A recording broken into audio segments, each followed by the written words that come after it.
Hola amigos, sean todos bienvenidos a mi Story Channel. En este momento me encuentro en compañía de dos amigos con quienes ya hemos compartido en otros momentos unos diálogos bastante interesantes de temas que suelen ser polémicos y estoy encantada de tenerlos aquí porque somos tres visiones distintas de un prisma y vamos a hablar de un personaje que es muy importante para muchas personas en todo el mundo, como lo es Jesús de Nazaret.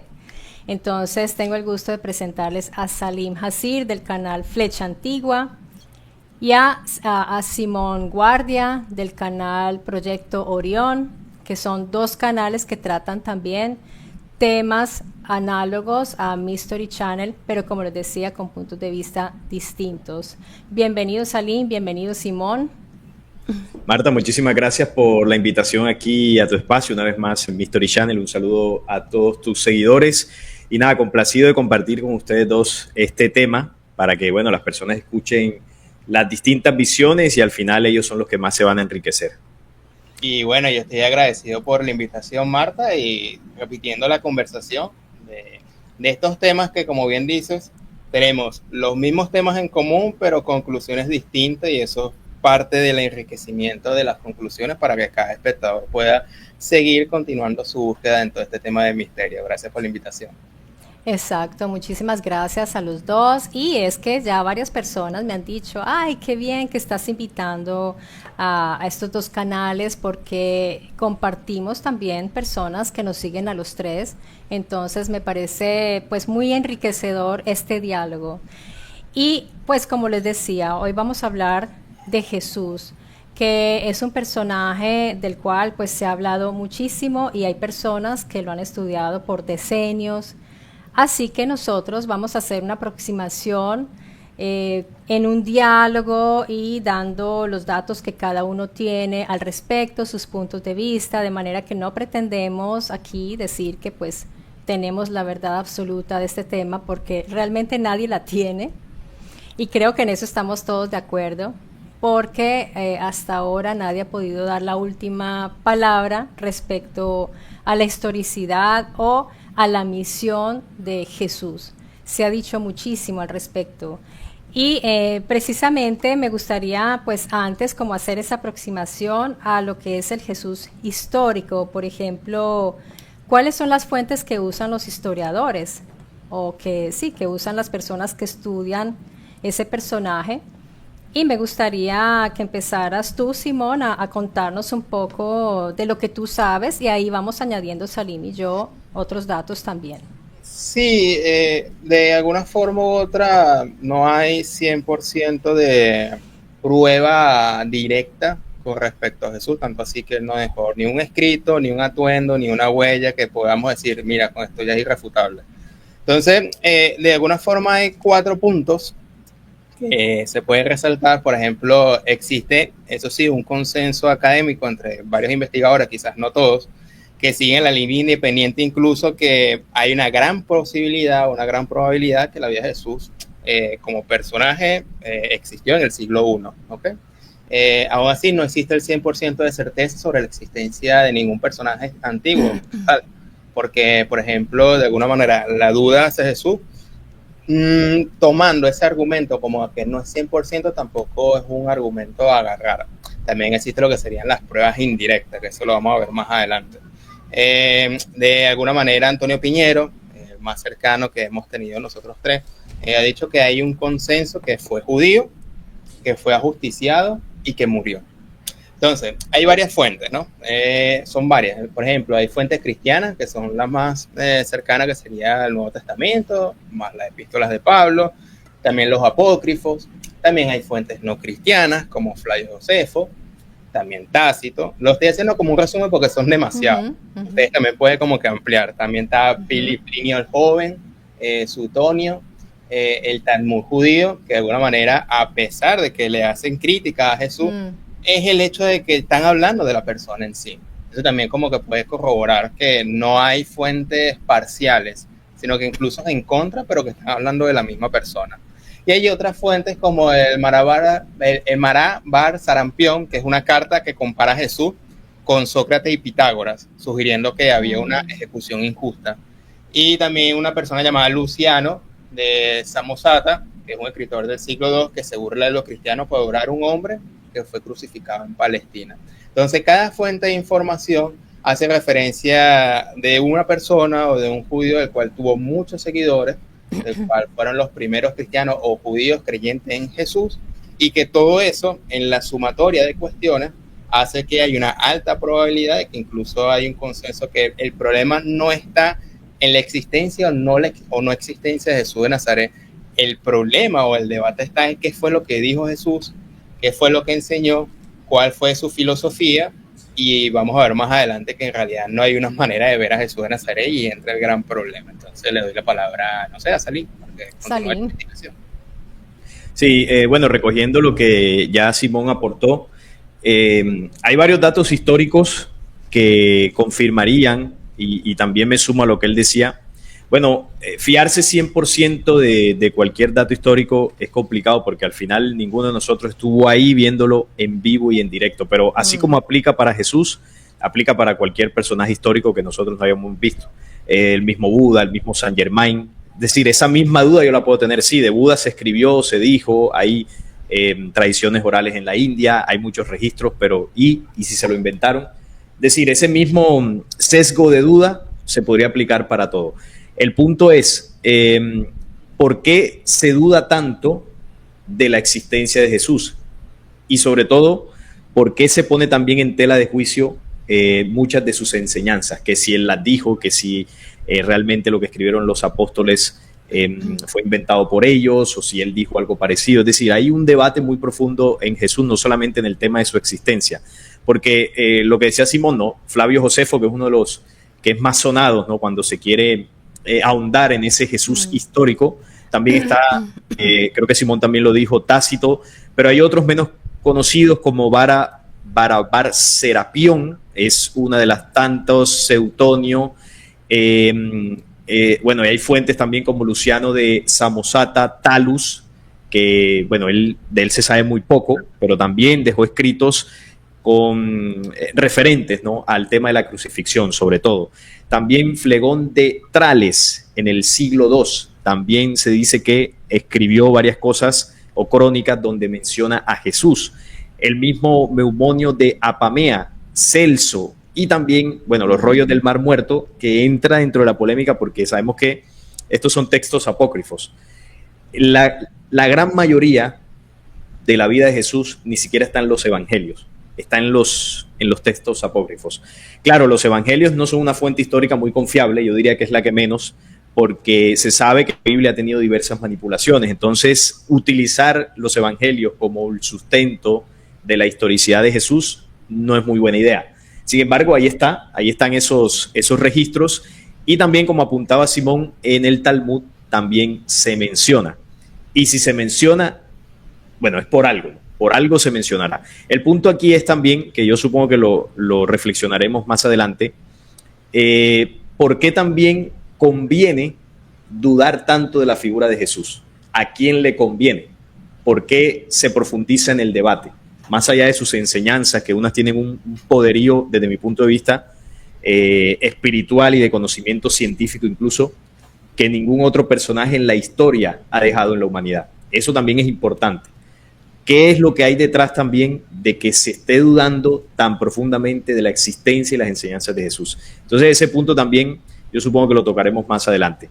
Entonces, a grosso modo, hay varios datos que, por supuesto, pues no voy a profundizar en cada uno de ellos, qué fue lo que dijo, qué fue lo que no dijo, porque lo que quiero es que la gente anote los autores, por así decirlo, de estos datos históricos, y que salgan solamente de los evangelios. Los evangelios está solamente un 10% o 15% de lo que se sabe de la vida de Jesús.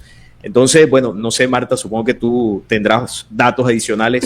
Estos que mencionamos nosotros son los más conocidos, algunos no tanto, pero para que la gente sepa que sí hay datos históricos de un hombre que existió en el siglo I allá en Palestina y que fue crucificado.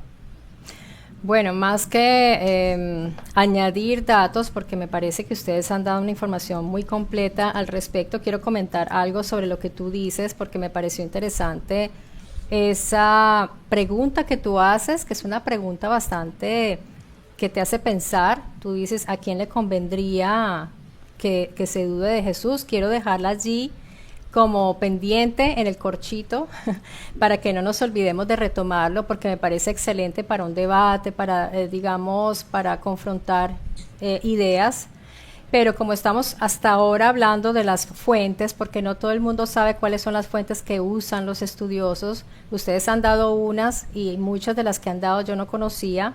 Está una fuente Q, que es la famosa fuente desconocida, que se supone que al parecer estos textos ya venían de una fuente, porque pues los estudiosos bajo análisis se han dado cuenta por cómo están estructurados y todo, que ya existían. Sucede algo como análogo a los famosos mapas que encontraron, por ejemplo, en el medioevo, que dijeron eso viene de una fuente, son copia de algo más antiguo. Entonces, al parecer, existe esa famosa fuente Q, y yo ayer hablé de un personaje que es bastante polémico, que ustedes tal vez lo conocen, que es Pujol, es el apellido Pujol, es español. Y no es el defensa del Barcelona, ¿no? No. Ah, tiene un homónimo, no sabía. Sí. ¿Cómo es? Y Lloyd, no me acuerdo, tiene un nombre un poco particular, él es español. Y él es quien dice que definitivamente todo es un invento, que es una invención, todo fue escrito, pero es algo que se puede contestar de muchas maneras, que tiene bastantes puntos débiles esa teoría. Pero sin embargo, bravísimo, sí, Logar y Pujol. Pero es muy interesante lo que él dice, y tiene razón en algunas cosas. Y él dice que probablemente se debe a que precisamente esa fuente Q es precisamente el origen de los evangelios, y él se lo atribuye a la cultura egipcia. Y bueno, y ahí vemos bastante influencia. Pero los estudiosos van muchísimo a ver lo que escribió, por ejemplo, el más cercano al tiempo de Jesús, que fue Pablo, supuestamente, que fue más o menos, digamos que empezó a escribir, digamos, entre el 50 y el 70 después de Cristo. Entonces de ahí después Marcos, esas son las fuentes de las cuales más se confían, pero también hay muchas incongruencias entre los textos, así que pues los historiadores no la han tenido fácil de todas maneras. Y yo pienso que la duda, tú dices, pues seguramente hay gente que sí le conviene que se dude de la existencia de Jesús, seguramente, pero eso no quiere decir que sea algo intencional, tal vez. Eso hay que analizarlo, y me gustaría que después lo discutiéramos entre los tres, si fue algo sistemático, si fue algo planeado, porque también se dice respecto a la figura de Jesús que fue creado como sobre la mesa de un laboratorio, creado a propósito, y tú dices que lo están como cancelando a propósito, que lo están. Entonces esas dos son contraposiciones extremas que me parece que son discutibles, las dos. Entonces, pero interesantísimas. Gracias, Salim, por haberla puesto sobre la mesa, tengámosla ahí en cuenta. Y bien, pues ya vimos más o menos cuáles son las fuentes. No sé si alguien quiera, ¿tú quieres añadir algo más, Simón, tal vez de lo que estábamos diciendo? De repente la próxima cuestión puede como que agregar más a la primera pregunta.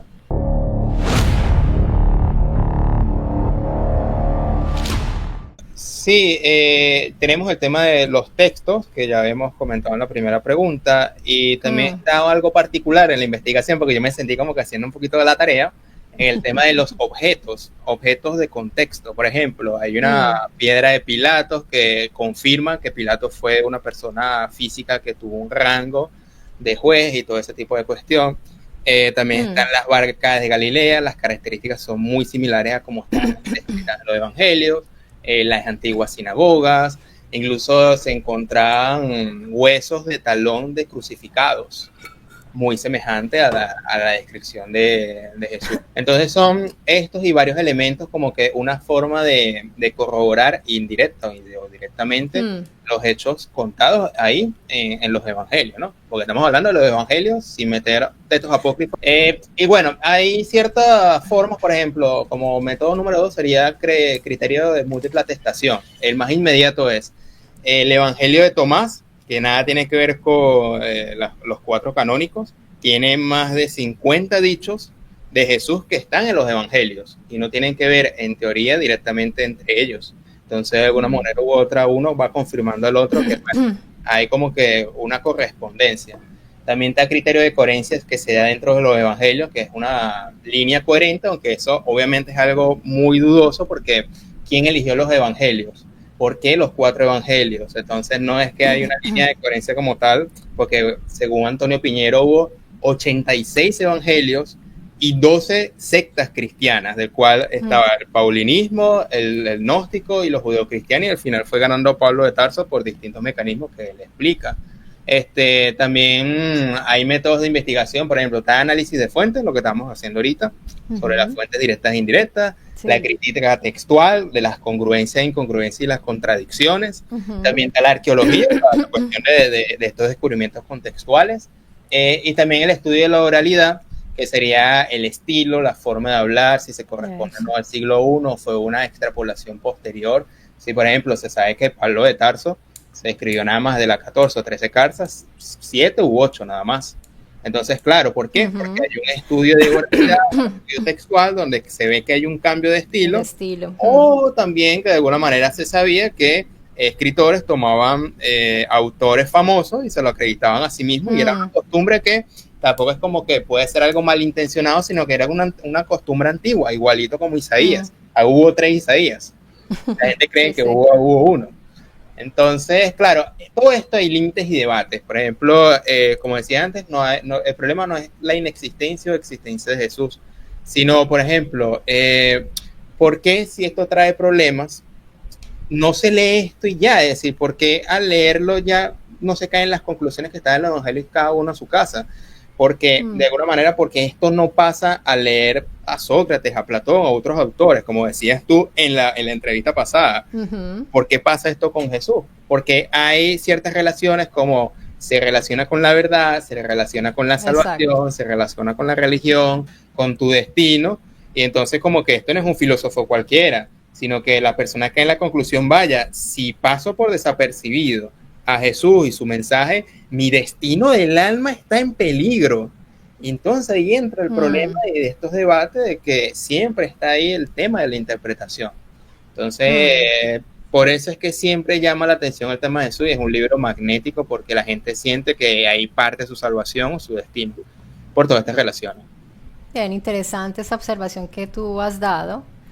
Y me gustaría ahorita escuchar al respecto, Salim, ¿tú qué opinas?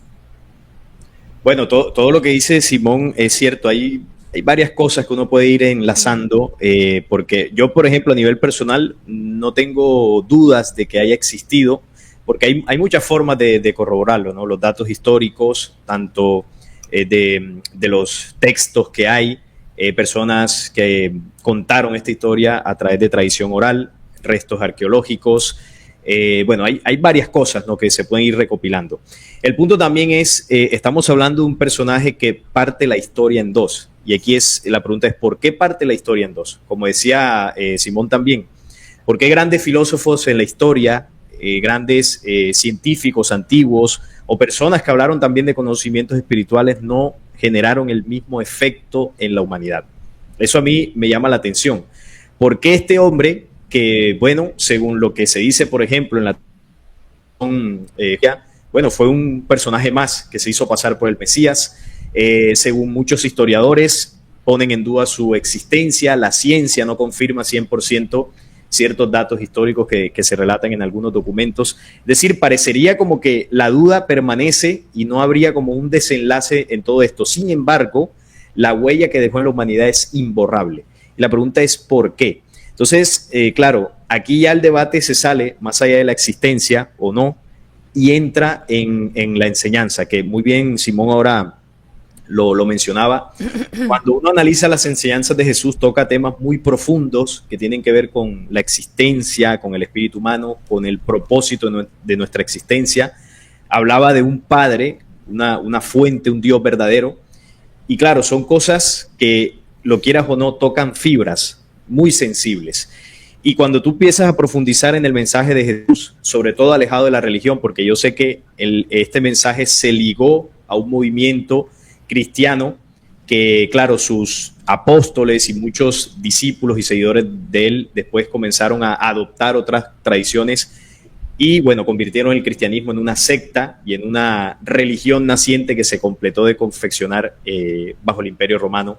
En el Concilio de Nicea, ahorita Simón decía, ¿quién eligió los evangelios que debían integrar la Biblia? Bueno, eso pasó en el Concilio de Nicea en el 325.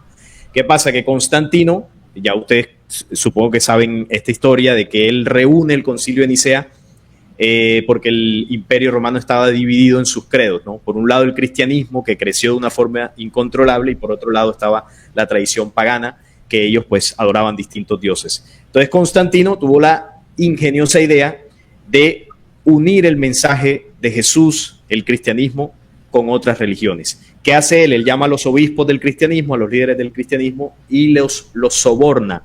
Les da casas, les construye templos, les da dinero para que ellos aceptasen la mezcla que él iba a hacer. Y claro, ustedes saben, en ese momento no estaba la Biblia. Los cristianos leían sus textos, algunos gnósticos, las cartas de Pablo, lo que ahorita mencionaba Simón, y por otro lado estaba la tradición hebrea con el Antiguo Testamento. Entonces ellos sentaron a los obispos y entre todos ellos dijeron, bueno, vamos a conformar aquí el libro de la nueva religión, que es la religión judeocristiana o la católica, que nació desde ese momento, y se determinó por ellos qué libros iban a integrar lo que hoy conocemos como la Biblia. Por eso hay muchos evangelios y solo 4 están dentro de la Biblia. Hay muchos evangelios que se encontraron en los rollos del Mar Muerto, en la biblioteca de Nag Hammadi, por ejemplo, que según ellos, ahí en ese concilio dijeron, no fueron inspirados por Dios, y los apartaron.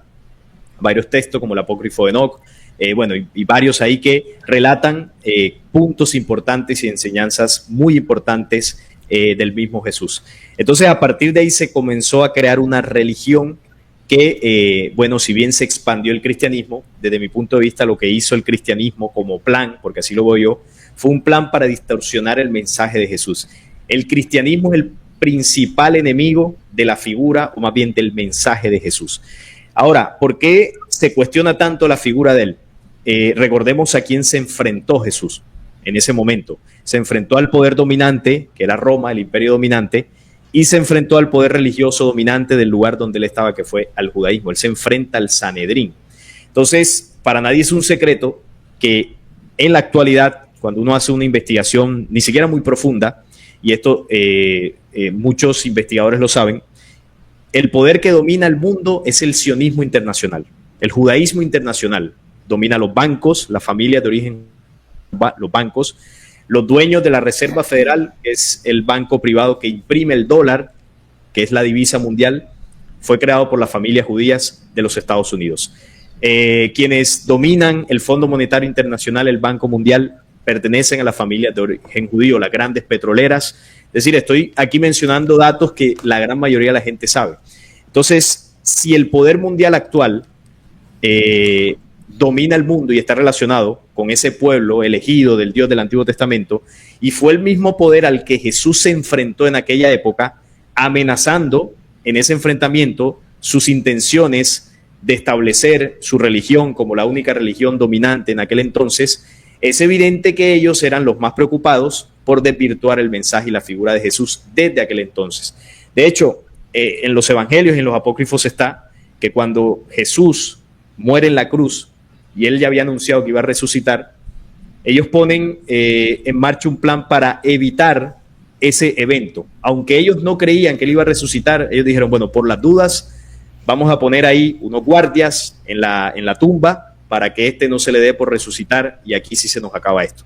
Sin embargo, cuentan los evangelios que Jesús resucita.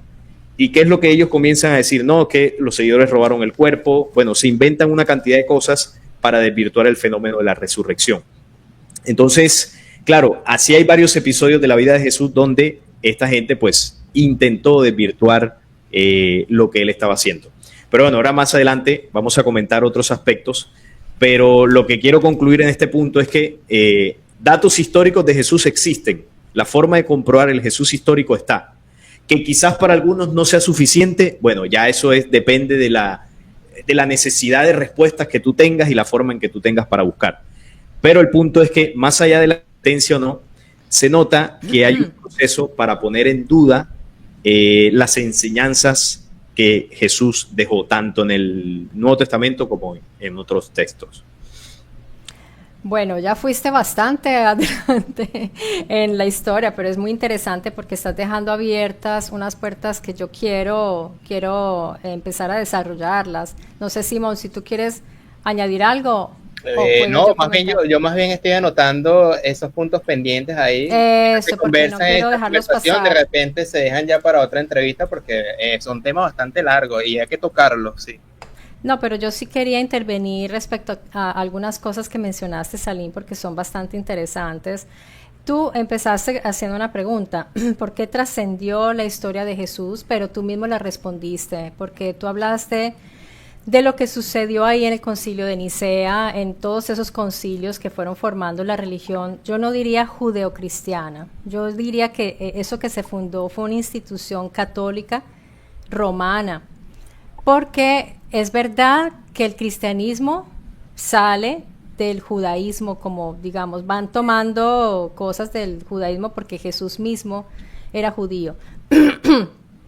Eso es un fenómeno de transición, pero cuando ya vemos la religión, que es una institución, para mí es una institución más política que espiritual o religiosa, es política, económica, es de un poder enorme. Es un estado prácticamente que es la religión cristiana romana, porque es romana, claramente. De hecho, tienen hasta sus mismos dioses y se han vinculado festividades supuestamente paganas con las cristianas y se ha hecho la mezcolanza. Entonces yo diría que fueron ellos mismos que han hecho de Jesús su Dios. Y ellos mismos han hecho, han dado más valor a la Biblia y como necesitaban del Antiguo Testamento para justificar una salvación desde el pecado original, Eva, etcétera, ellos mismos tomaron el Antiguo Testamento, se lo robaron a los hebreos y se tomaron eso y los hebreos ni siquiera hacen proselitismo. Mira que ellos no están por ahí predicando, ellos no les interesa que la gente venga. Es más, ellos dicen de pronto, pues si quieres hacerte judío, pero ellos no están llamando gente, cosa que sí hacen las otras iglesias. Entonces, mira la ironía que la iglesia romana toma la historia del Antiguo Testamento, que es de los hebreos, la hace suya para crear este vínculo con Jesús y ahora quieren deshacerse de eso porque es un problema para ellos.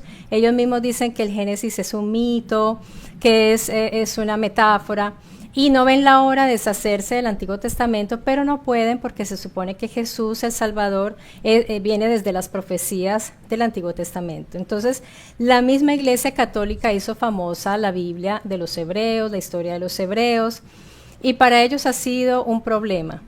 Para los judíos ha sido un problema. Además que pues se les acusa de haber matado a Jesús, y bueno, eso también, el mismo Antonio Piñero ha discutido mucho al respecto. Pero tú hablaste también respecto al asunto de los guardias que estuvieron en la tumba de Jesús.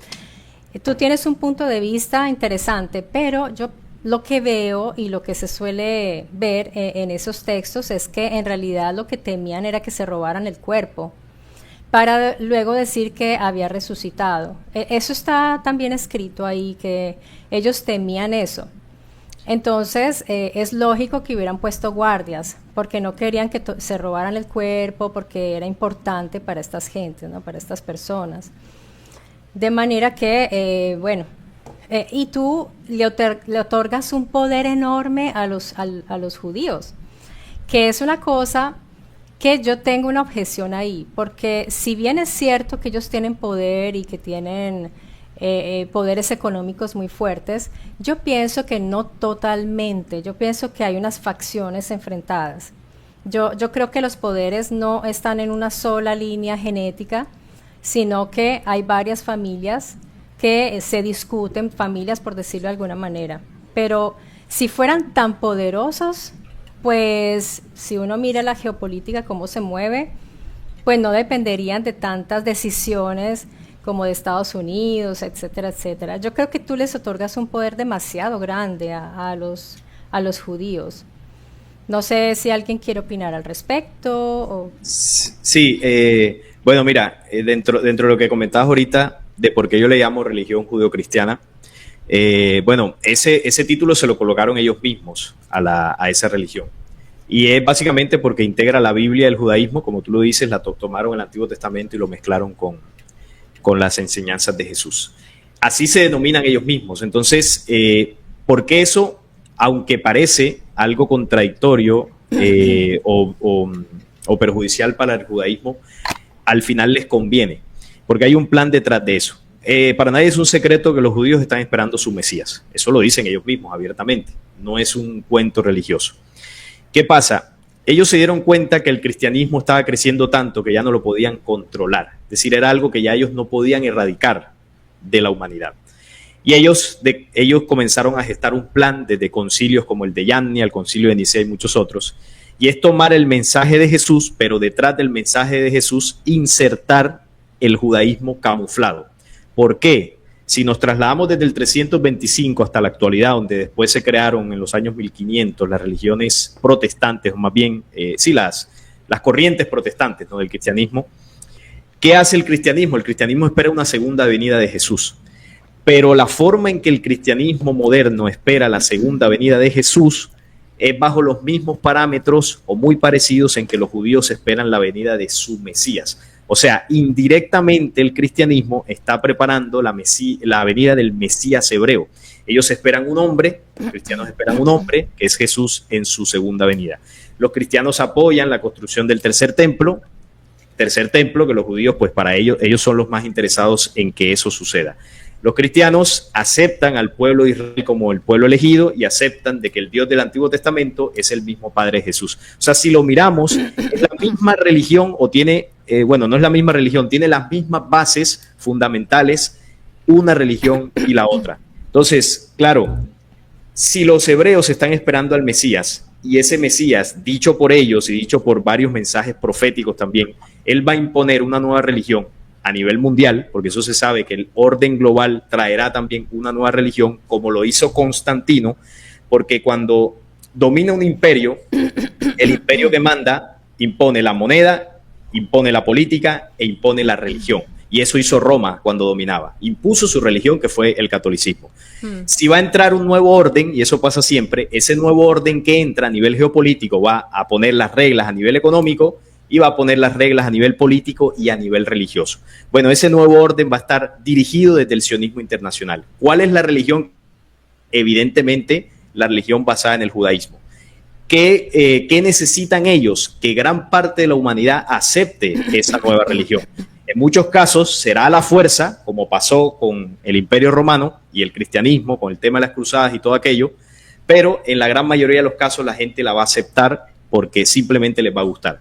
Y claro, cuando tú analizas cuál es la religión que tiene un número importante de seguidores a nivel mundial, es el cristianismo, con más de 1.300, 1.400 millones de seguidores, solo a nivel católico. Ahora, si le sumamos las protestantes, ya esto pues serían números muchísimo mayores. Entonces el cristianismo compite con el Islam en número de seguidores. Entonces, si se monta el Mesías hebreo e impone la religión, ya de entrada va a tener una base de seguidores importante. O sea que de manera indirecta ellos prepararon el camino de la nueva religión y de la aceptación de ese Mesías a través del cristianismo. Entonces ese fue el plan, que esto no es una idea que me haya inventado yo acá, esto pues la gente lo puede investigar y se darán cuenta que detrás del sionismo hay una intención político-religiosa y esa intención político-religiosa integra el plan detrás del catolicismo y el cristianismo protestante para traer a su Mesías. Si no, veamos, por ejemplo, cuál es el principal aliado de Israel a nivel político, Estados Unidos. Y Estados Unidos es un país ¿qué? Protestante. ¿Y quiénes fueron los que aportaron la mayor cantidad de votos para que quedara Donald Trump en los Estados Unidos? Los protestantes. ¿Y por qué? Porque ellos saben que Donald Trump es pro-Israel y los protestantes están ansiosos porque el tercer templo se ha cristalizado en Israel. Entonces van de la mano una religión con la otra. Ese sería, digamos que, a grosso modo, porque esto tiene muchas más cosas, la estrategia detrás de ese cristianismo. Y el otro punto que quería tocar, que se me olvidó, lo otro que tú mencionabas al final sobre, bueno, el poder que ellos tienen. Bueno, por eso yo decía, cualquiera que investigue se da cuenta que ellos, primero están, ¿cuál es la potencia dominante número uno? Estados Unidos. Quien manda a Estados Unidos es Israel. ¿Por qué? Porque ellos le imprimen el dinero y Estados Unidos hace lo que Israel diga, aunque Israel se coloque como el país pequeño. Lo que hace Israel, Estados Unidos lo apoya. Y ahí, pues, están los datos y las noticias en todas estas décadas. Y del otro lado está Rusia, China, que son las otras potencias, y sí, ellos están enfrentados, pero ese enfrentamiento ha sido provocado por los mismos que realmente dominan estas potencias. ¿Y por qué necesitan la división? Porque si tú quieres unir en un nuevo orden global, tú tienes que dividir primero. Y esa frase, que es acuñada por ellos mismos, de divide y vencerás, en los protocolos de los sabios de Sión. Los protocolos dice, instigaremos a las naciones una tras otra para dividirlas y se enfrenten las unas con las otras. Ninguno se dará cuenta que nosotros somos los que estamos detrás incitando esa división. Entonces, por ejemplo, detrás de Rusia están los házaros, que son también pertenecientes a estas familias. Cuando yo me refiero a las familias elegidas, quizás ahí cometí un error en decir, bueno, son los judíos, pero es mucho más amplio. Cuando hablo de las familias de poder que están detrás de los grandes países y monarquías, es el linaje que denuncia David Icke y también Mauro Biglino y muchos otros, el linaje de los Elohim. El linaje de los Elohim es la descendencia genética humana que ellos dejaron aquí y que dejaron a cargo de los poderes mundiales. Dentro de todas esas familias está lo que nosotros conocemos también como los judíos o los házaros. Bueno, es un tema muy amplio. Entonces, no solamente es un grupo en específico, son muchas familias, pero que pertenecen a ese mismo linaje de sangre. Entonces, quería apuntar esa parte. Gracias, Salim, muchas gracias. ¿Tú, Simón, quieres aportar algo al respecto? No, por ahora vamos a continuar para retomar. ¿Sí? ¿No sí. quieres? No, no, simplemente es que el tema está, el cristianismo precisamente se aprovecha, como dice Salim, del tema de la creencia de la espera del judío Mesías, pero es porque el cristianismo considera a Israel como el reloj espiritual del cual primero se tiene que meter en la construcción del tercer templo, y el Mesías del judaísmo en realidad va a ser el falso Mesías del cristianismo.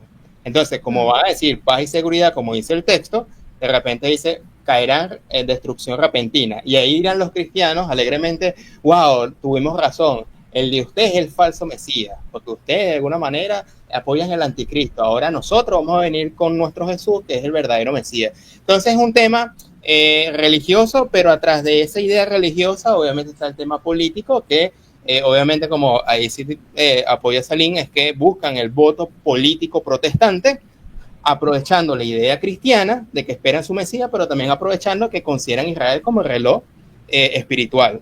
Entonces, de alguna manera, hay un movimiento interesante. No, seguramente el sionismo tiene ya una agenda y seguramente muchas cosas de las que ha dicho Salim, yo estoy de acuerdo, pero en lo que yo tengo serias dudas es en darles, digamos, que tengan tanto poder, o sea, que el mundo esté bajo el poder de solamente de esta facción, empezando que los mismos judíos están súper divididos y que hay unas grandes porciones del mundo donde el judaísmo no tiene ninguna injerencia absolutamente. Estamos hablando de otras potencias, porque sí, Estados Unidos es la potencia en muchas cosas y en este momento está en lucha por mantenerse así, pero yo creo que el panorama no es tan sencillo para, digamos, para detenernos aquí y como dice Simón, continuar. Pero esto sería buenísimo para sería para otro tema de conversación. Sí, ¿saben por qué? Porque el tema está bueno. Sí, aquí que llevo 5 temas anotados. Mejor dicho, está para echar rulo todo el día con esto, porque es que de verdad Salim.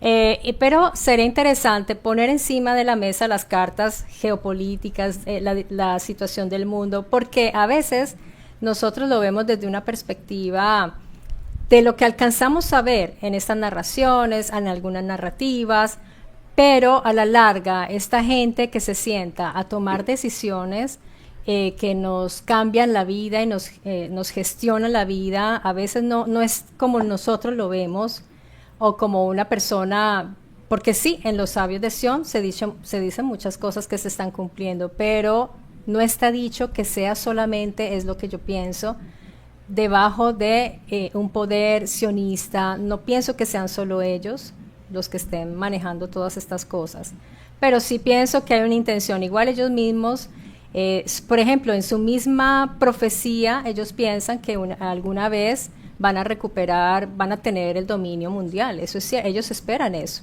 ellos están esperando eso, entonces ya hay una intención allí, pero no creo que realmente tengan tanto poder como tú dices que tienen.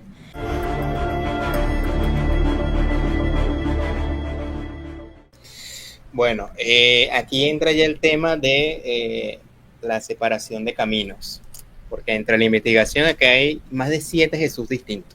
Es decir, tenemos el Jesús Mesías, el del Mesías judío, que en realidad se diferencia un poco al que esperan el judaísmo, sino que ya es como que para diferenciarlo le llaman Cristo. Ya, aunque aparentemente es lo mismo, al fondo el uso de la palabra es para distinguirse del Mesías judío. Ya ahí hay una diferenciación. También está un Jesús como apocalíptico, del fin del mundo, un Jesús revolucionario, como tercer Jesús, que sería ese Jesús de vamos a traer fuego y espada, y mira que mis apóstoles también tienen armas, tienen espada, permitió eso Jesús. De alguna forma hay otra vertiente, que es como que Jesús estaba preparando más bien una revolución política, y por eso fue que lo mataron, de una forma u otra. También está la figura mítica, el mito de Jesús, que no fue un personaje real, sino que fue una construcción, que sería más como la vertiente de Puyol que estabas mencionando. También está como que un Jesús más cínico, más sabio, más del desierto, que fue a meditar, más filosófico. Ya una versión, un Jesús gnóstico, que ya entra el tema del demiurgo, ya un Jesús revelador, un Jesús de la luz, casi etérico. Y también está un Jesús reformador, que este Jesús salió en los años 60 con la teoría de la teología de la liberación. Eso también después fue usado por la vertiente política tirando hacia la izquierda, que es como un Jesús que lucha por los pobres, un Jesús que reivindica la clase obrera, casi con Jesús marxista, socialista. ¿no? Un socialista, y eso lo usa mucho la izquierda. Entonces, claro, hay muchos Jesús, también hay Jesús contemporáneo, Caballo de Troya, el libro Urantia, un curso de milagros, que ya eso depende de cada persona, si tiene un gusto o no, pero más allá de todo esto Jesús, es como que se puede no saber qué es, pero estamos más cerca de saber qué no es Jesús. Por ejemplo, no nació de una virgen, no promovió ninguna religión. Su padre, como conversamos la vez pasada, no tiene nada que ver con, por lo menos como el concepto de Yahvé o el Elohim Yahvé, es otro padre. El infierno es una mala traducción y el cual después se correlacionó con el infierno de Dante. El pecado original ni siquiera una idea contemporánea. El tema de la Trinidad fue un montaje posterior, creo que en los últimos capítulos de Mateo. Y el tema de que Jesús no es el Mesías, por lo menos como concepto esperado por el judaísmo, porque no vino a traer paz, tal como lo esperaba el judaísmo, que es el argumento más fuerte, y de alguna manera no va en esa línea, porque si no los mismos judíos, los mismos autores de la ley, hubieran seguido a Jesús desde el principio, porque ¿quién más ellos que se sabían la ley del inicio al fin? El tema está, como lo conversamos anteriormente, Jesús no promovía esa ley, propuso otros estatutos, pues otras formas de elevar esa ley más a algo interno. Entonces, con respecto a esa pregunta, sería las muchas vertientes y lo que por lo menos no es Jesús con respecto a una investigación más rápida al respecto. Ya después cada uno va eligiendo o va viendo qué más le hace más coherencia, que es subjetivo. Eso es subjetivo. Hay que dejar eso en claro, porque no hay un Jesús verdadero, ¿ok? Hay un Jesús de la experiencia, pero eso lo podemos tocar más adelante. ¿Y tú, Salim, qué piensas al respecto? Bueno, sí, coincido con Simón que hay varias versiones. Por ejemplo, la del Concilio de Nicea es un invento greco-romano de Jesús, que es el que principalmente se adora en la Iglesia Católica. Incluso el aspecto físico que le colocaron, pues ni siquiera se ajustaría a lo que pudo haber sido, porque nadie exactamente en su físico. Y luego están las otras versiones que él decía, ¿no? La visión de la nueva era, la visión que utilizan los movimientos de izquierda para verlo como un revolucionario. Sí. Pero yo difiero un poco en lo último que decía Simón, de que no existe un Jesús o una versión de Jesús real. Desde mi punto de vista, la versión de Jesús real se encuentra en los apócrifos, o en la gran mayoría de ellos, porque en el Nuevo Testamento es evidente que hay mucha manipulación, hay muchos datos inciertos. Lo que ustedes comentaban, ¿no? Que esos escritos obviamente ni siquiera los escribió Jesús, tampoco lo escribieron los discípulos, fueron escribas mucho tiempo después que escribieron esto. Y claro, ahí se va perdiendo cierta precisión en el mensaje. Sin embargo, se puede entender que guardan hasta una relación cuando uno lee los textos apócrifos, porque sí se parecen los mensajes. Es decir, se nota que lo que está escrito en los evangelios, con sus errores, manipulaciones y todo, sí que está relacionado con lo que está en otros textos. O sea que lo habría dicho o expresado el mismo personaje. Entonces, en los apócrifos sí se muestra una revelación, sobre todo un texto que yo utilizo mucho, que es el libro secreto de Juan, unido al libro apócrifo de Enoc, unido al texto de Valentino, unido no recuerdo cómo se llama el que habla de la infancia de Jesús, ahora mismo se me escapa el nombre, al apócrifo de Nicodemo también. Creo que era el de Tomás. Está también el Evangelio de la Paz. Es decir, esos que mencioné y algunos otros demuestran a un Jesús completamente distinto al enseñado por la Iglesia, por la Nueva Era y todo esto. En el libro apócrifo de Juan, o secreto de Juan, se hace una revelación que a mí personalmente fue lo que me ayudó a entender por qué hay otros dioses, entre comillas, que son anteriores al tiempo de Jesús, y parecería como que Jesús se copió, ¿no? Tuvo 12 apóstoles, nació de una virgen. Por ejemplo, Horus, que es anterior, nace supuestamente en unas condiciones parecidas, tuvo apóstoles, hizo milagros. Yo sé que ustedes han escuchado de esa correlación que se hace de dioses antiguos con la figura de Jesús, siendo Jesús posterior. Por lo tanto, dicen, no, Jesús es una copia de todos estos seres anteriores. Entonces, el libro secreto de Juan te muestra un modelo, un arquetipo en la creación original, que esta es una revelación que el Cristo le hace a Juan el apóstol. Dice en uno de los textos que cuando él muere y resucita, él duró 11 años más contactándose con los apóstoles. De hecho, en el Evangelio de Juan, al final, en los últimos capítulos, se narra de que él en varias ocasiones se encontraba con los apóstoles y ellos en algunos momentos ni siquiera lo reconocían bien. Y dice que si se hubiesen escrito todos los hechos que hizo Jesús, no hubiesen alcanzado, todos los libros del mundo para poder condensar todo lo que él hizo y enseñó. Entonces, en el apócrifo de Juan se dice que hay un modelo en la creación basado en 12 principios o 12 pilares, y que ese modelo fue establecido por un principio original que ahí se menciona como el Cristo. El libro secreto de Juan habla del Cristo, no en términos como se menciona en el judaísmo o etimológicamente hablando en la palabra, como un ungido, un líder, un caudillo. En el libro secreto de Juan se habla de que el Cristo es una ley de la cual se expandió toda la creación, los soles, las galaxias, los planetas, y el Cristo está conformado por 3 leyes principales que, ahí se menciona como el Padre, el Espíritu y el Vástago. Entonces, a partir de ahí se creó todo lo que existe. Entonces, lo que yo entiendo en esa correlación es que los dioses de la antigüedad copiaron el modelo original de la creación para mostrarse ellos como los caudillos o los cristos o los falsos cristos. Es decir, ellos copiaron el modelo de 12 pilares, copiaron el modelo del Cristo y se mostraron como dioses. Cuando encarna Jesús, Jesús replica ese mismo modelo, pero con una diferencia. Los dioses de la antigüedad replicaron ese modelo para ser adorados y venerados por pueblos antiguos, con el tema de sacrificios y muchas otras cosas. Jesús replicó ese modelo para entregarle al ser humano herramientas espirituales, porque los 12 apóstoles vendrían representando, por ejemplo, en el ser humano, los 5 sentidos y los 7 chakras, que si lo sumas 5 más 7 da 12. Entonces, él enseñó con su experiencia de vida que el hombre debe trabajar en su interior a nivel espiritual para purificar sus sentidos, o las 5 vírgenes, como él también enseñó, y sus siete chakras. Cuando el hombre logra limpiar su interior, es cuando surge el símbolo del Hijo del Hombre que él representó. Para resumirlo, Jesús, ¿qué era? ¿Qué representó? Jesús representó la imagen del hombre perfecto, un hombre sin mancha, sin error, y él se lo mostró al ser humano, encarnó físicamente, porque Marta ahorita decía, yo sé que la teoría oficial lo dice, que Jesús era judío. Jesús no era judío, Jesús nació en ese territorio, pero no tenía ascendencia de sangre ni genética judía, más allá que en los evangelios se muestre una ascendencia, ¿no?, que Jesús tenía, pero no hay relación porque no tuvo padre humano.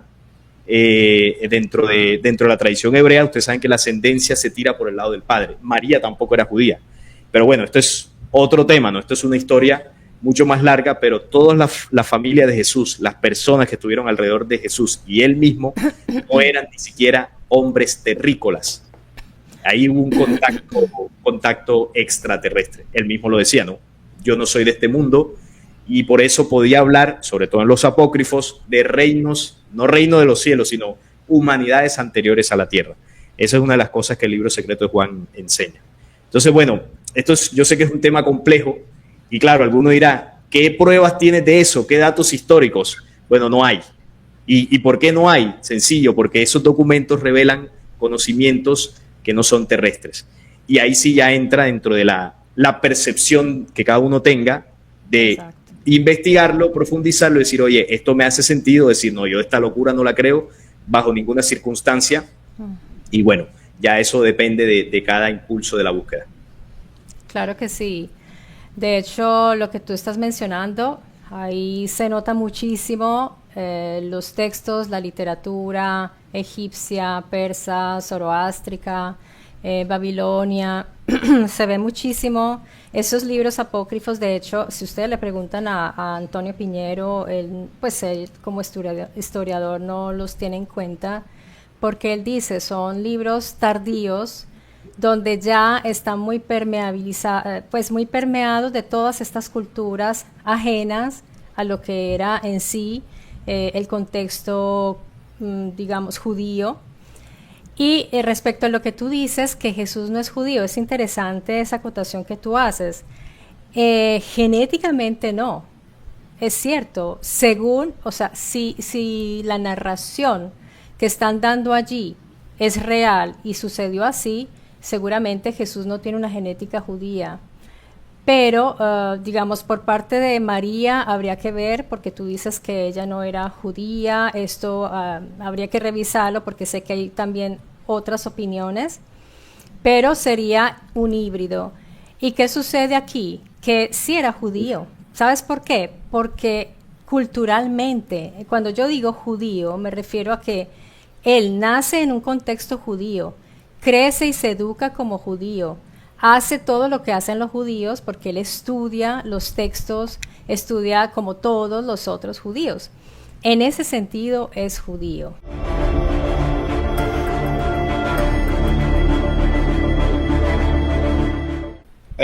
Tú, Marta, me corregiste en la conversación pasada, tener de cuidado usar la palabra Dios, porque esa palabra no es propia del hebreo, es latina. Entonces, bueno, Jesús probablemente usó la palabra Elohim o Eloa, pero en el contexto conversacional se hablaba de un padre, es decir, de una entidad.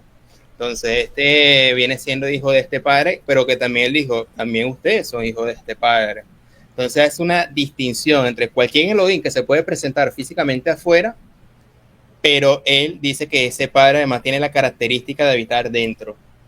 Entonces, estamos hablando de otro plano que no es meramente físico. Y que dice que de ahí viene como que de la fuente, y como que es la existencia de una única fuente. Entonces ahí se va dando como que una distinción en que, a diferencia del tema académico, Jesús da ciertas propuestas etéricas, espirituales. Entonces, por ejemplo, ¿cuál era su misión? Hay 3 obstáculos bíblicos del cual los judíos y los ateos muy conservadores toman seguidilla.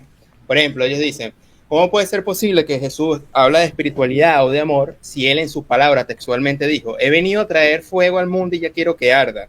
No he venido a traer paz sino espada y disensión. Y tercero, tráeme a este enemigo y dególlalo enfrente de mí. Y la gente escucha eso y se tensa, vaya, pero ¿qué es esto? Entonces, claro, quería, antes de responder esa pregunta, tratar de desarticular esto, porque si no, siempre la disonancia cognitiva está. Por ejemplo, he venido a traer fuego al mundo y ya quiero que arda. Ese fuego no es algo de una revolución o de un asedio, sino que es un fuego del espíritu. ¿Cómo se llega a esa conclusión? Porque ese fuego ya estaba asociado a Isaías 33:14, primero en el pasado, que dice: ¿quién de nosotros morará con el fuego consumidor?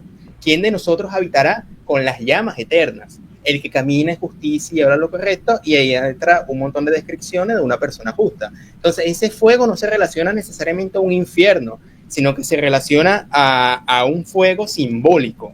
Y esto se confirma cuando Pablo en 1 Corintios 3 dice: la obra de cada uno será manifiesta porque el día la declarará, pues por el fuego será revelada, y la obra de cada uno, del cual sea, el fuego lo probará. Entonces, tanto buenos o malos pasarán por este fuego, confirmando lo que dice Isaías.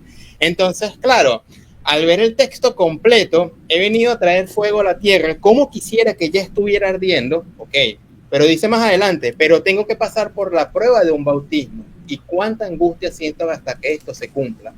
Entonces, al leer Mateo 3:11, cuando dice Juan el Bautista: pero él los bautizará bajo el Espíritu Santo y fuego, y a este fuego no hay que tomarlo literal, hay que tomarlo bajo el contexto de purificación. Y aquí entra un tema a debate, que es el tema simbólico de Jesús, o el tema de que no hay que escucharlo simplemente de manera literal, que eso ya lo estamos hablando en la conversación pasada. Entonces, eso por ahí. No he venido a traer paz sino espada o disensión. La pregunta es a esta segunda crítica: ¿cómo es posible que, a pesar de que Jesús dice que no vino a traer paz, Jesús en la última cena dice: mi paz os doy? Ahí hay una contradicción. ¿Cómo es posible que dice que no vino a traer, o que no vino a traer paz de alguna manera, pero también él habla de amor y perdón? Cuando leemos el texto de Juan 14:27, decimos, o dice Jesús: mi paz os doy, pero no como la da el mundo. Entonces hace como que una disensión. La paz que da el mundo es superficial, a distinta a una paz interna espiritual dentro de sí. Todo parte en el interior. Entonces, ¿cómo vamos a saber eso? Porque en Mateo 11, y aquí yo me voy a poner como medio bíblico, pero es como que es lo que no, está muy bien. El tema de la Biblia para tener coherencia, porque de nada Claro. cita otros textos externos. Entonces Jesús dice en Mateo: ven a mí los que están cansados y afligidos, yo los haré descansar. Así hallarán descanso para el alma. Nunca dice para el cuerpo. Entonces, claro, esa paz nada tiene que ver con esa paz como dicen los judíos, porque en realidad incluso decía: ustedes van a ser perseguidos, incluso muertos. Entonces, esa paz que ofrecía Jesús no era una paz como que, mira, los que creen en mí, ustedes van a estar en bienestar. No, él dice un descanso al alma, un descanso a pesar de las tribulaciones. Ese no es que va a quitar todos los pesares de la vida, que es una mala interpretación. El tema de la espada, que parece la cuestión más literal. Entonces la pregunta sería: ¿Jesús apoyó la acción de Pedro cuando le cortó con la espada la oreja del soldado Malco? No, ¿verdad? ¿O Jesús nos mandó a defender con armas cuando alguien nos robe? Él dice incluso dale la segunda capa. Entonces, al tener estas dos negativas del comportamiento de Jesús siempre en el contexto bíblico, entonces podemos decir entonces, o tomar o entender lo que dice Pablo en el contexto de la espada, porque la palabra de Dios es viva y eficaz y más cortante que cualquier espada de dos filos. Penetra hasta la división del alma y el espíritu, donde las coyunturas y los tuétanos, y es poderosa para discernir pensamientos e intenciones del corazón. El contexto de la espada más el contexto de fuego no tiene que ver con una revolución o ir al Imperio Romano, porque ese no fue el comportamiento de Jesús. Y por último, la última crítica es: pero a mis enemigos, que no querían que reinaran sobre ellos, traerlo acá y matarlo, y delante de mí degollen, lo que es Lucas 19:27. Pero claro, tú lo dices así separado y se vaya, ¿cómo Jesús va a decir eso si él habla de amor en Mateo 5? Es que lo que pasa es que deben leer el contexto completo del capítulo, porque él habla ahí de la parábola de las minas. Y eso se confirma con Mateo 25, que habla de las parábolas de los talentos. Entonces, mientras que en las minas habla de degollar como finalización de la parábola, el de los talentos dice: y aquel siervo inútil, echadlo a las tinieblas de afuera, y allí será el lloro y el crujir de dientes. Entonces, esto hay que tenerlo en el sentido de parábolas, porque el mismo capítulo lo dice, son parábolas y no deben tomarse como algo literal. Jesús aplicaba o apelaba al tema de como que hay que tener madurez ante todo este tipo de cuestiones. Entonces, al darle respuesta a estos tres poderosos argumentos en contra que siempre se le da al mensaje de Jesús, cuando no, pero Jesús habla de amor, pero mira estos tres textos, que ya vemos que ya hay una puerta abierta al tema de una profundización espiritual o profunda o simbólica, puedo llegar a ciertas conclusiones. Ahora respondiendo a la pregunta, que el reino de Dios o Dios está dentro en el espíritu, por varias afirmaciones que dice Jesús. Como segundo, pero esto de alguna manera se puede evidenciar el hecho de nacer de nuevo. Es decir, de nada sirve tener una mochila con una linterna que me alumbre sin antes o sin sacarla y que alumbre mi camino. Entonces, de alguna forma, él insta a ser luz del mundo y ser sal. Es decir, no esperar que llegue un milagro, no esperar que se nos resuelva la vida, más bien él advierte que va a haber muchas tribulaciones y muchos problemas de división, porque aquel que llega con este mensaje va a dividirse con aquel o la persona que sigue los procedimientos del mundo o la persona muy fanática o muy religiosa o el judaísmo. Entonces sí va a haber división, pero esa división a la hora de entrar en este mensaje de la práctica de su mensaje, de ser luz. ¿Okay? Como cuarto punto enseña que hay planos no físicos luego de la muerte, de un estado de origen no de la materia, sino más allá. Eso se puede ver en la casa de mi padre, hay muchas moradas donde ustedes van a ir. Entonces, o cuando Jesús le dice en Juan 3, en Juan 4, dice, mi padre es espíritu. Se lo dice a la samaritana, si no me equivoco. Y bueno, como quinto punto, mientras que los Elohim están fuera, Jesús enseña un plano espiritual que de alguna manera tienen que buscar a este Dios dentro, porque dice, el Padre va a estar con ustedes, incluso yo en el espíritu. Entonces son cosas que salen ya de la literalidad. Entonces ya el tema de la cruz, el tema de pecado, el tema del bautismo, de la iglesia, la resurrección, ya son temas que van más adelante, porque ya no serían más de convencimiento a un ateo o a un incrédulo, sino más bien de la confirmación si la persona realmente le hace sentido o no ya estos desarrollos del mensaje. Entonces sí quería como que aclarar esos tres puntos para luego ya responder más o menos lo que yo considero por donde iría el mensaje de Jesús de Nazaret. Gracias, Simón, muchísimas gracias. ¿Tú, Salim? Bueno, mi conclusión en el tema sobre el papel de Jesús. Bueno, Jesús encarnó aquí en este planeta porque básicamente esta humanidad fue víctima estamos siendo víctimas de lo que ya muchos han denunciado, la presencia de los Elohim en el pasado. Los Elohim son razas negativas, hostiles, invasoras, sangrientas, bélicas y además manipuladoras de la genética humana.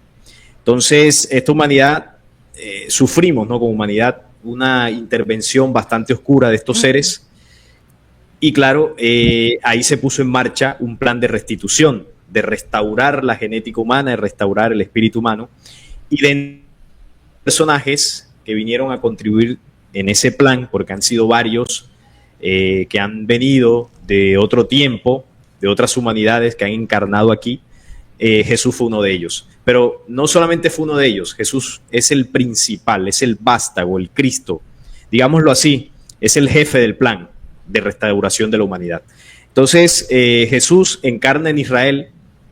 Ahorita Marta decía que, obviamente por genética, en eso estamos de acuerdo, no era judío, pero tampoco por comportamiento, porque si fuera por comportamiento no le hubiesen hecho lo que le hacían. Los judíos tienen una ley y es que no se trabaja el sábado, y Jesús trabajaba el sábado. Él iba en contra. Si uno lee la vida de Jesús, no solo en la Biblia, sino en los apócrifos, uno se da cuenta que los judíos no sabían ni qué hacer con él.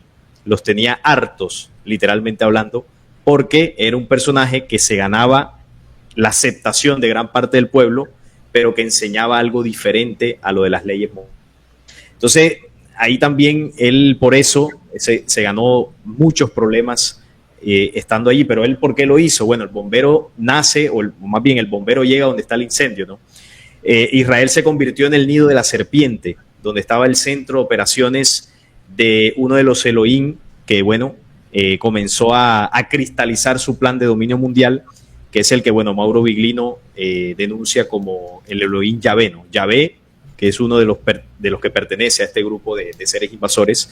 Entonces, claro, se detectó que ahí estaba el nido de la serpiente, Jesús se encarna ahí para denunciarlos allí en su mismo nido cuál era la adoración al falso Dios, trayendo él un conocimiento y una información diferente y además dejando conocimientos para que el ser humano pueda salir de esa manipulación. Mostró la imagen del hombre perfecto con muchas herramientas espirituales, algunas de ellas las que mostró Simón y muchas otras, para contrarrestar el plan de esa rebelión.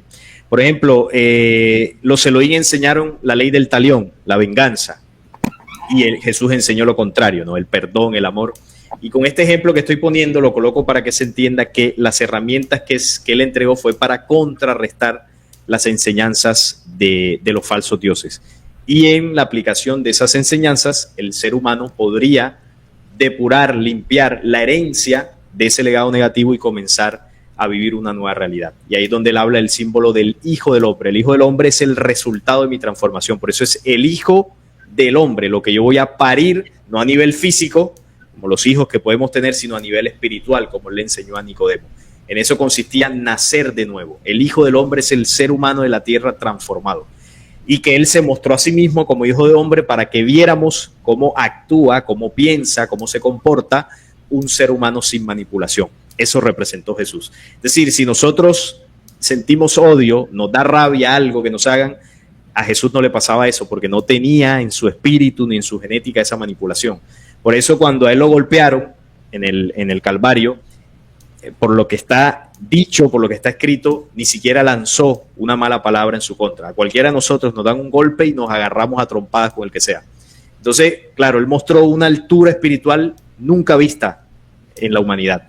Y por eso, ese impacto que él generó en lo que mostró, en lo que enseñó, en lo que dijo, en lo que la gente vio, fue lo que hizo que hoy en día estemos más de 2000 años después hablando de Jesús. Porque ahí lo que pasó fue algo que nunca antes había ocurrido. Encarnó en este planeta un ser excepcional, un ser, bueno, que básicamente partió la historia en dos. Entonces, eso fue lo que representó Jesús, el plan de restauración de la humanidad terrestre. Gracias, Salim. Bueno, quisiera añadir algunas cosas respecto a lo que ambos dijeron, porque recordemos que al inicio de nuestra conversación, cada uno dijo que efectivamente estos textos han sido bastante manipulados. Recordemos que el Nuevo Testamento, no, a pesar de que es en un contexto judío y que eran judíos de origen, es un proceso de helenización, cristianización y de de institucionalizar ya una religión, porque con el tiempo se fueron filtrando también y añadiendo muchas cosas. Y les voy a dar el punto de vista de Antonio Piñero, porque yo sé, por ejemplo, tú, Simón, le tienes gran admiración y respeto como yo, y porque lo consideramos un catedrático pues que ha estudiado bastante estos textos.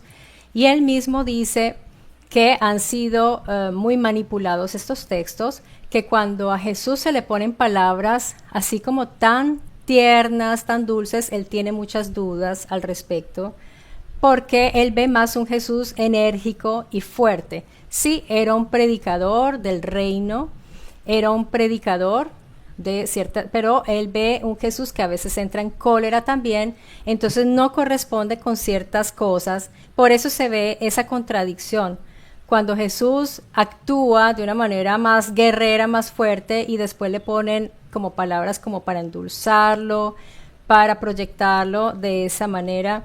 Entonces yo no estaría tan segura de lo que le ponen en la boca a Jesús cuando es tan bonito, porque cuando es más, digamos, el criterio de lo incómodo, por eso es que es tan confiable, porque ciertos pasajes que no le convienen a los mismos cristianos primitivos son más confiables precisamente por eso. Esos son los textos problemáticos.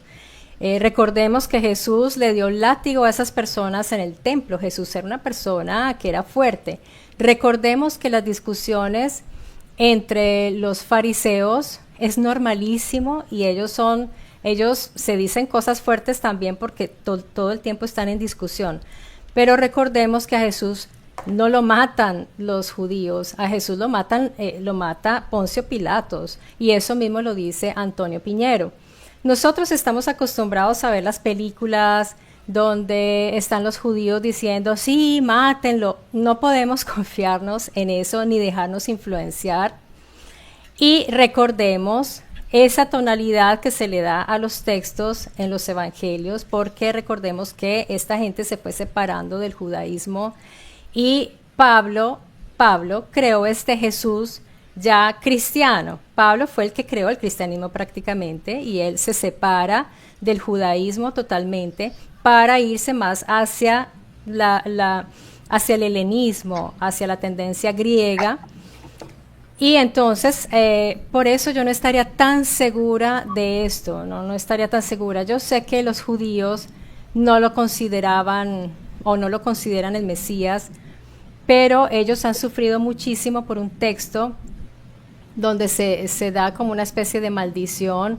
Miren, yo soy una persona muy crítica, en mi canal he hablado cosas muy fuertes respecto al pueblo judío y me han dicho, tú eres un antisemita, bueno, me han dicho de todo, que además es cerrado decir así, pero tampoco no me gusta cuando no tengo la certeza de algo, decir ciertas cosas porque es peligroso también en el sentido de que la gente de verdad ha odiado muchísimo a esa gente diciendo que fueron ellos los que lo mataron y todavía los culpan de eso y siguen diciéndolo. Entonces yo diría que ahí yo tengo serias dudas porque pues en los mismos textos dice cómo sucedió. Si tú te estás basando en los textos, pero bueno, en fin. Y también quería pronunciarme respecto a, por ejemplo, que Simón y tú están diciendo que Jesús pues tenía esta gran espiritualidad y predicaba espiritualidad en sus parábolas, pero si es así, entonces ¿qué interés tenían los romanos? ¿Por qué estaban tan preocupados? Porque es que para ir a capturar a un hombre con tantos soldados, pues yo creo que no era una florecita del campo, porque realmente fueron a aprenderlo con muchos soldados y eso no es normal. Eso lo han dicho los mismos historiadores, no lo estoy diciendo yo. Ellos dicen que eso fue una escena muy extraña, mandar a toda esa gente.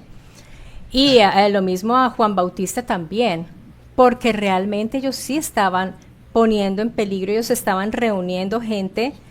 Y yo les digo una cosa, estos apóstoles, estos seguidores de Jesús abandonan todo para seguirlo por la espiritualidad. Realmente esa gente que eran pescadores y era gente que tenía que trabajar, se van detrás de él solo por la promesa de un mundo mejor en un futuro o por algo más fuerte que era reclutarlos para luego poder recuperar su gobierno, su autonomía. Yo tengo una pregunta. Espérate un segundo. Sí, claro, adelante. Y cuando muere Jesús, entonces hay una caída de ánimo terrible y esta gente se decepciona muchísimo porque dicen, no sucedió lo que él anunció, que decía, ya estoy aquí, ya el reino está acá, delante de ustedes. Ellos tenían mucha esperanza, pero no de irse al cielo. Ellos tenían esperanza de que iba a haber un cambio realmente y que se iban a liberar. Entonces cuando muere Jesús, todo se derrumba y ahí después entonces se empieza a formar toda esta cuestión de las promesas del cristianismo. Dime. No, quería preguntar, ahorita cuando decías que, bueno, que no lo mató el Sanedrín, sino Roma, esa conclusión la saca el señor que dijiste ahorita, Piñeres, creo que es el apellido. Sí. ¿En qué se basa él para afirmar eso? Bueno, él es un historiador que está estudiando los textos desde hace más de 40 años. ¿Y si ha leído la Biblia? Estoy segura de que sí. Sí, sí. Pareciera que no con esa conclusión. No, Salim, mira, no, yo te digo una cosa y bueno, respeto tu punto de vista. Yo soy una persona muy crítica y yo no estoy de acuerdo con muchas cosas que él dice, pero él es un referente irrefutable para estos textos, al menos en español. Y realmente lo invitan muchísimo, es un gran académico y conoce esos textos de pe a pa, o sea, se los conoce como la palma de la mano. No, igual, yo también la Biblia me la conozco como la palma de la mano. Ahora, yo te quiero preguntar, Esa conclusión la saca él. Ahora yo te pregunto a ti, ¿tú has leído la Biblia para comprobar si esa afirmación que él hace es verdad o es falsa? ¿O solo Claro que sí la confías he en el leído. criterio de él? No, no, claro que sí la he leído. Lo que pasa es que él tiene otros soportes también. O sea, él no solamente ha leído, pues para hacer el trabajo que él ha hecho, él ha aplicado todos estos criterios de comparación de textos. Él sí conoce el griego, o sea, él es un traductor del griego original. Entonces, obviamente, pues en estudios yo confío muchísimo en ese criterio y lo traigo a colación y no te estoy diciendo que esto sea lo que él dice, no, Salim. Yo lo que dije fue que tenía serias dudas de esto. Yo no estoy diciendo que Antonio Piñero tenga razón, pero yo digo, hay que escuchar a estas personas que llevan muchos años estudiando. Y me gusta lo que tú dices, Salim. Está muy bien y este mensaje quiero mandarlo también a otras personas. Ya te doy la palabra, Simón. Ah, Que no, o no, que no nos confiemos en el que, porque un historiador dice eso, no, está muy bien lo que dice Salim, o sea, hay que ir a los textos, hay que analizar, pero sí necesitamos de estas personas que llevan mucho tiempo estudiando no solo esos textos, sino otros, y los comparan, estudian mucho la cultura judía y todo esto. Yo soy también, como te digo, soy crítica en muchas cosas de los judíos y estoy de acuerdo contigo en muchas opiniones que tú has dado. Pero cuando no hay certeza, yo me paro ahí y digo, ¿podría ser esto o no? Y Piñero está seguro en que, él dice, es que a él lo mató, fue Poncio Pilato, fue el que tomó la decisión y lo mató. Ahora yo, Entonces, bueno, adelante, sí, disculpa. sí, sí, no. No, que quería decirte por qué hacía la pregunta, porque me llama la atención. Cuando uno va a la Biblia, que bueno, estamos hablando de lo que relata la Biblia, que sabemos que por las manipulaciones, traducciones, habrá errores, evidentemente, pero vamos a lo que dice. Cuando ahorita mencionabas, que no sé si eso también lo dice él, que a él lo toman preso y llevan varios guardias, a Jesús no lo toma preso Roma, a Jesús lo toma preso la guardia del Sanedrín. La guardia del Sanedrín. El Sanedrín tenía sus guardias también, que no eran de Roma. A él lo toma preso el Sanedrín y lo llevan a juicio delante de Caifás y Anás. Ellos acompañan a las guardias romanas, que eran muchísimos, no me acuerdo el número exacto, pero era casi como una legión o media legión, no me acuerdo. No, pero es que ahí no dice cuántos eran en el documento. Por eso te digo, cuando te pregunté, el señor ha leído la Biblia y yo estoy seguro que la habrá leído. Pero Claro que sí. con esas afirmaciones, yo que te lo digo, que yo he estudiado la Biblia por años, yo también tengo años estudiando la Biblia y me la he leído varias veces. Entonces, claro, cuando yo escucho esa afirmación que le dijo el Dios, espérate ahí, de No, y pronto Viglino eso, también lo ha dicho. Viglino dice el número porque ahí se da un término que significa, yo no sé si tú te acuerdas, Simón, ¿no? Que sí, son, pero, él exacto, sabe el número exacto. pero no sale el número. Pero no, no sale el número exacto. dicen, no, pero cuando tú dices una legión, media legión, hay un término que tú dices son tantos, si conoces la historia, sabes cuál es la cantidad de legionarios que mandan allí. Sí. Entonces no eran poquitos. Así que Judas llegó al huerto a la cabeza de un destacamento. La palabra, creo que por la palabra destacamento es que sacan como... sí, un grupo, es un grupo de... No, que era Pero habría que ir al texto en griego, cuál es el término, porque obviamente el destacamento, pero... Exacto. No, igual el punto además de la cantidad, a lo que yo quería referirme es que quien toma a Jesús allí son los guardias del templo de Jerusalén.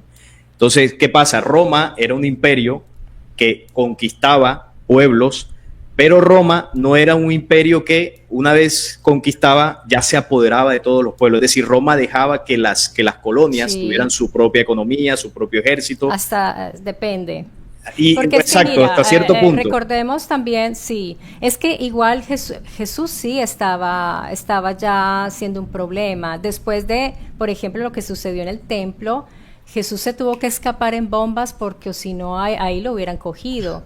Y se Claro. escondió, después le tocó ir a una fiesta, etcétera, etcétera, porque le tocó, pero él ya estaba empezando a fastidiar y había colaboracionismo entre estos judíos, algunos judíos, no todos, estaban colaborando con Roma, claro que sí. Claro, sí, En sí. eso sí tienes toda la Sí, sí. razón, que el Sanedrín y había unos miembros, pero por ejemplo, Jesús tenía buenas relaciones también con con los fariseos, no con todos, pero él tenía sus amigos fariseos. Esto lo sabe un Antonio Piñero que sabe más que yo sobre esta historia y sobre el estilo de vida de Jesús.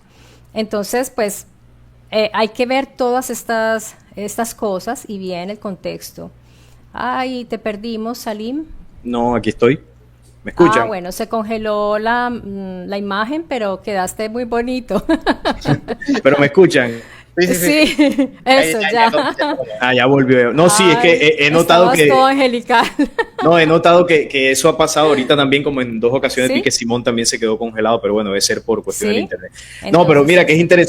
es interesante esto que estamos hablando porque eso Mm, invita a la gente a ir a la fuente. Entonces, claro. claro, el número de, no lo dice exacto, evidentemente era un grupo y llama la atención porque uno dice, bueno, ¿y por qué mandaron a ese grupo?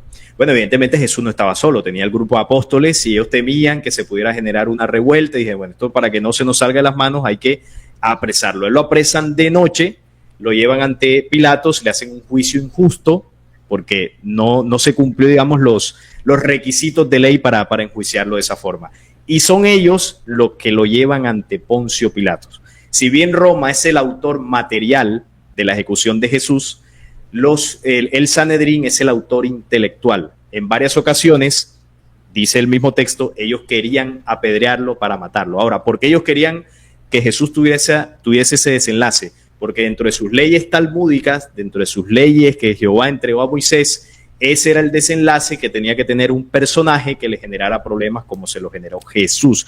Y ellos le dieron a Pilato, según nuestra ley, debe morir. Pero ellos no lo podían hacer directamente porque estaba Roma ahí de por medio y Roma era el que tenía que hacer ese tipo de enjuiciamientos. Entonces lo llevaron ante Pilatos y Roma es el que a través de la crucifixión hace, es el autor material, pero el autor intelectual es el Sanedrín, quienes lo llevan hasta allí. Es decir, ellos hicieron todo lo posible para que Jesús muriera. Pilatos dijo, yo no encuentro falla en este hombre, ¿por qué te quieren? Eso también.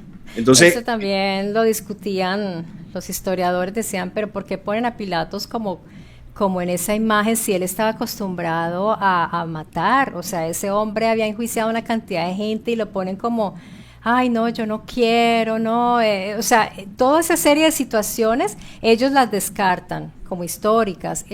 Por eso es que yo digo, eso no es que uno lo lee como si fuera una novela y lo claro, acepta claro, por todo, supuesto. sí. Ellos diseccionan pedazo por pedazo y dicen, esta frase sí, esta frase no. Este pedacito sí, este no, imagínate. Y claro, nosotros habría que leemos ver bajo qué criterio lo hacen también, porque, bajo los claro, criterios que mencionábamos precisamente, comparaciones, el contexto histórico y una cantidad de cosas. Como te digo, Pilato no era un angelito. no, era un emperador sangriento, claro, eso sí. Exacto. Entonces, hay unos diálogos ahí que como que no les cuadra, pero ya te digo, Salim, de todas maneras, pues tampoco te voy a contradecir al 100%. Todo esto, como dices tú, está bajo criterio también de los lectores y de seguir Sí, profundizando, porque esa es la idea, que la gente siga investigando. Hemos expuesto distintos puntos de vista, que afortunadamente no estamos todos de acuerdo en lo mismo, porque si no, pues entonces, ¿qué? por eso es que el programa ha sido tan bueno. Exacto, Claro, que exacto. de eso se trata. Pero nos apaguemos, entonces empezamos a tirarnos los zapatos. No mentiras. No, No, no, no, de verdad. Eso es lo bueno, que haya distintos puntos de vista y eso es lo que yo veo y eso es lo que nos enriquece también a todos. Ay, muchachos, muchas gracias por haber venido. Me encantó este diálogo y yo siento como que quedó mucho por hablar, ¿verdad? Sí, claro que sí. preguntas, sí. Quedó mucho ahí sobre la mesa. Bueno, ya verán ustedes si quieren otra vez que se repita. Vamos a ver qué dicen en los comentarios, por favor, pero comentarios bonitos, porque es que a veces son tremendos.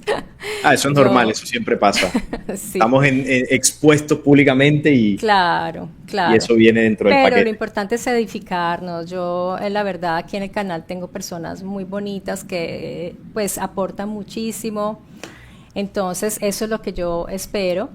Y bueno, muchachos, muchas gracias. Gracias. Esta es la casa de ustedes. Cuando quieran regresar, serán bienvenidos siempre. No, muchas gracias a ti, Marta, igualmente en el canal, y yo creo que el próximo encuentro debería ser en el canal de Simón. Será buena idea. Sí, para terminar Ay, la Simón, trilogía de conversación. prepáranos las oncecitas, por favor, Sí. porque ya te vamos a caer.